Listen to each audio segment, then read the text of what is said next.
21च्या नंतर 21-22 मध्ये त्या घटना 2000 2,500 वाढले, म्हणजे 7,000 7,500 या घरामध्ये जाऊन पोहोचलेले आणि दरवर्षी आपल्याला या घटनांमध्ये वाढ होताना दिसते.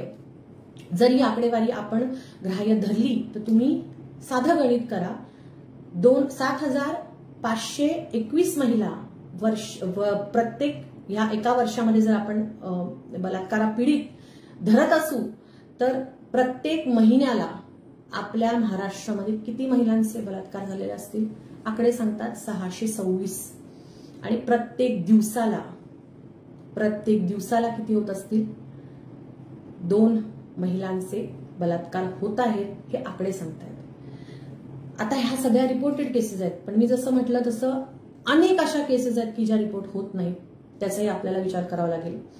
अल्पवयीन मुलींच्या बाबतीमध्ये हा आकडा अतिशय धक्कादायक आणि काळजी आणणारा आहे, कारण 2022-23 मध्ये 4,449 मुलींवरती, अल्पवयीन मुलींवरती बलात्कार झाला असा आपल्याला हा रिपोर्ट सांगतो. हे आकडे आपण ह्यासाठी मांडत आहोत की किती मोठी भीषणता आहे आणि तीव्रता या प्रश्नाची आहे. आपण निश्चित एखादी केस झाल्यावर त्याच्यावर रिॲक्ट होणं, त्याच्याबद्दल बोलणं, एखादं कॅन्डल मार्च करणं, एखादं धरणं आंदोलन करणं हे मान्य आहे, पण फक्त तिथेच आपल्याला थांबता येणार नाहीये, कारण ह्याची भीषणता फार मोठी आहे. आणि ह्या सगळ्या बाबतींमध्ये महिला जेव्हा एखाद्या विशिष्ट वर्गाच्या असतात, विशेषतः आदिवासी आणि दलित महिलांवरती होणारे अत्याचार हे आणखीन मोठ्या संख्येने होत आहेत. महाराष्ट्राचाच नव्हे, देशाचा डेटा जर आपण बघितला, एनसीआरबीचा परत डेटा मी आपल्याला देत आहे.